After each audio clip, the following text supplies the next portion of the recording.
మార్చి నెల అంటే ఎండలు ఏ రకంగా ఉంటాయో తెలిసిందే. కానీ కాంట్రాస్ట్గా గన్నవరం ఎయిర్పోర్ట్లో దట్టమైన పొగ మంచు కనిపిస్తోంది.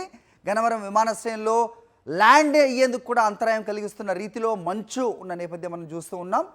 చెన్నై, హైదరాబాద్, సింగపూర్, ఢిల్లీ విమానాలు గాల్లో చక్కర్లు కొడుతూ ఉన్నాయి.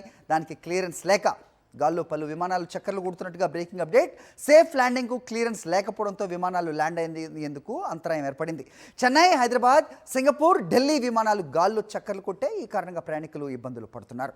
హైదరాబాద్ నుంచి వచ్చిన ఇండిగో విమానం ల్యాండింగ్కి వీల్లేకపోవడంతో అధికారులు రాజమండ్రికి దారి మళ్లించవలసి వచ్చింది.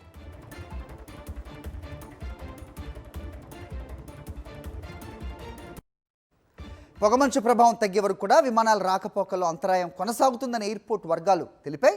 కొన్ని రోజులుగా గన్నవరం విమానాశ్రయంలో దట్టమైన పొగమంచు అలుముకోవడంతో విమానాల రాకపోకలకు తీవ్ర అంతరాయం కలుగుతోంది. 4 రోజుల క్రితం పొగమంచు కారణంగా ఇస్తాన్బుల్ నుంచి వచ్చిన ప్రత్యేక విమానం ఢిల్లీ ఎయిర్ ఇండియా విమానం కాసేపు గాల్లో చక్కర్లు కొట్టాయి.